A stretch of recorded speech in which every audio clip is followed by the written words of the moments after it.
Hello, my name's Barry. I'd like to welcome you to another video explain on today.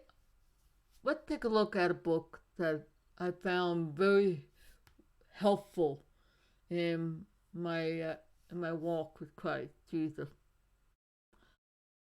First, hopefully you notice that the title is 70 Reasons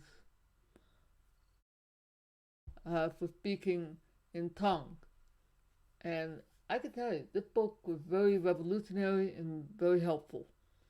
It is written by, well, the gentleman was once known as Dr. Bill Hamon, but now he's Bishop Bill Hamon, if you want to find him on Facebook or YouTube and so on. Now, I just said the magic word, the gift of tongue. And I know the all kinds of discussion. Alright? It's not my job to argue which is which. Obviously I believe that the gift is for today. Otherwise I wouldn't advocate the recommend this book. But I want to tell you my experience with this rather than with this book rather than try to do a theological whatever. It's really kind of pointless, and plus, I think the internet, the YouTube is littered with that. Okay, let's get practical instead. First, I was introduced to the technical how. I was at a Pentecostal church, classic Pentecostal, and I learned what it is and it isn't. There's actually more to it. Second, it is biblical. It started in Acts chapter 2, where the apostles and everybody in that room were all speaking languages, and everybody was going, "What the heck is going on here? Are we hearing these people in our native language or what?" Okay? It's because they were hearing these Galileans speak in their language rather than the default general common speech of that time. So, and that's why, and that's where we see it. And I firmly believe that it's a gift that continues on.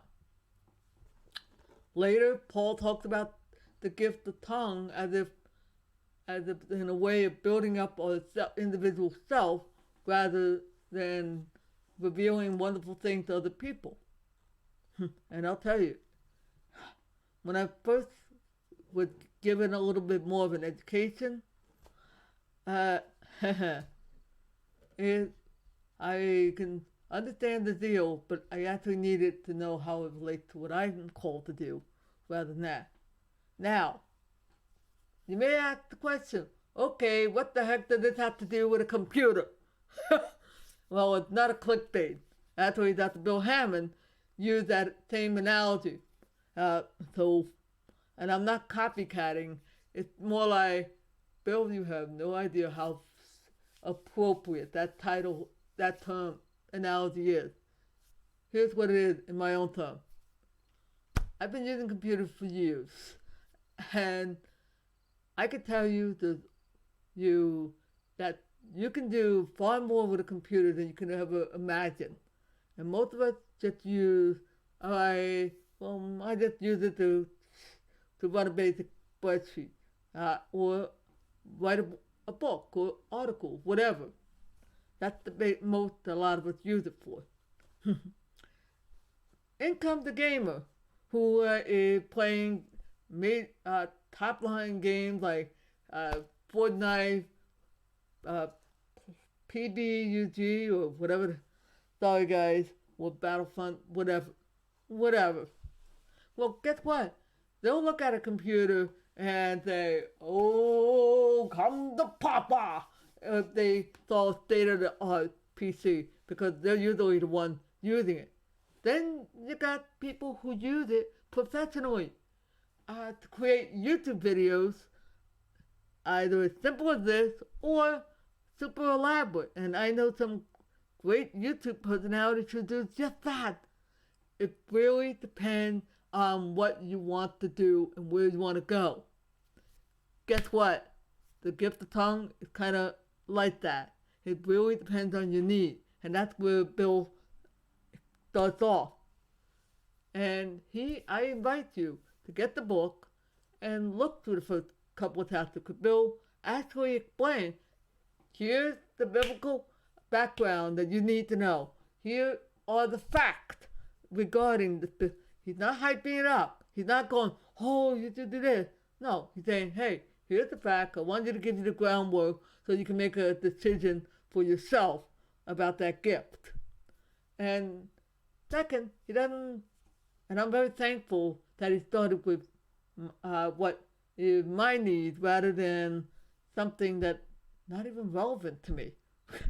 Yes, I believe in praying for the missionaries, and sometimes I do when it comes to mine. But that's not where I use it. I'm using it like, okay, how do I do this YouTube video? How do I do the thing I feel led to do rather than what someone else does? Okay? I have a dear sweet friend who has a heart for a missionary, going out on prayer journeys and going out praying for the needs and healing of the land. She has that heart and passion. I would say, go get him! Sorry, but that's not my passion. My passion's over here. I want it. And so when she was telling, I was like, okay. But she gave some great insight. Bill starts at the beginning and it goes on. He shares. It's like he might as well handed the 2 copies to the book, one to me that resonated with me based on my need, and one that resonated with my friend, Darlene. And we both would be happy camper for it because it was that helpful. And yes, since I read it, I started praying more in tongue. And yes, I have seen results where I felt like peace and preparation. And it was kind of nice. I had a friend who said, hey, it'd be good for you to pray in the Spirit before you go to a prayer meeting, so you're more in sync. I started doing that. Then I read Bill's book, this one that I'm talking about, and he said the same thing. Here's another thing. It's not, the Spirit is not sent to like say, okay, you're a marionette, you're new. He comes alongside and partner with you with the thing God is calling you to do rather than everything else. And he'll encourage you, especially if there's a need. He'll say, hey, why not, like a friend who sees another need and says, it might be great if you could help. So he encourages you to look at these other things and not just your own. And that's the beauty of it. I am calling the Holy Spirit friend, which is wonderful. And I would encourage you, start thinking, how do you go about doing all this thing? Well, for one, this is the thing I always recommend in my all my articles and anything else. You begin, when you read this book or any other discussion, begin by asking, guess who? Ask Jesus about that. Is it true what this guy is babbling about? Is it correct? I don't know. How does this work? Ask him. He's the one that's giving it to you. It's like somebody giving me a beautiful high-end PC and I don't know how to use it or see how it's relevant. I would need that friend. I would go to that friend and say, do you want to show me how to use this thing? I appreciate it, but I kind of need you to give me a clue here. That's the idea. You talk with God. Talk with the Father. It's His Spirit that's giving you that. He's empowering you. Yeah, like, that wouldn't be smart to give you a fancy thing and you don't know how, it wants you to use it, but in order to use it, you gotta help the person. Same principle. I'm not joking when I said this book really helped a lot. Did I use all 70 reasons? No. I used the ones that were relevant to me and what I feel need to do. So I would recommend this to somebody else who maybe they have a youth ministry and they need wisdom and guidance. I would encourage them to do this. Combine it with praying in English so you have an idea of what it is you want to pray, and switch to tongue and pray on that. I'm certain the Father will guide and help you with that. That doesn't mean you'll pray the same with me. Same principle applies. It all depends on what you're doing and what God called you to do, not me. All right? That's the beauty of praying, interacting, talking with them about things. It's one of the ways to do. One of the nice things is also, they say it's a way of keeping the enemy from screwing around, I guess. I don't know. I try to focus, put my eyes on the throne of heaven, not all these other shenanigans that I am kind of aware of, but I'm trying to stay focused where it is. Let's put it this way. I kind of learned from Peter when he was walking on the water and got distracted by the waves. I try to learn from him. Say, okay, I don't want to find myself drowning. Let me try to stay focused. So I'm going forward. Yeah, I don't. And here's the other thing, that great analogy that Bill used in the book, and you're going to find that he definitely used, and that was the business of the power dam. I forget which one, but it was a very nice analogy where he explained all the stuff that's going on, how speaking in tongue is like a dynamo that stirs up the energy inside you and stirs up the spirit, all those things, like to go forward. And I think that's a great analogy. I encourage you to read that stuff and see. Prayer is like that.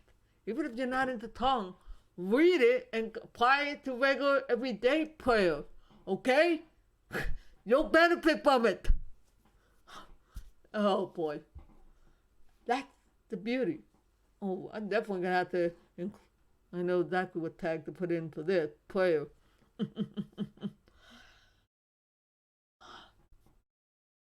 I would love to try to go in, but and I'm not going to do this spread out to multiple videos.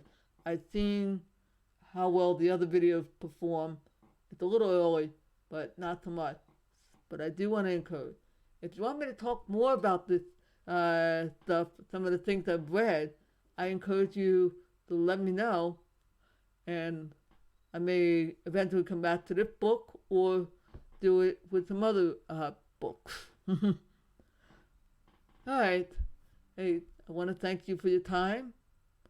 Hope you have a blessed day, and see you when I see ya. Whoop.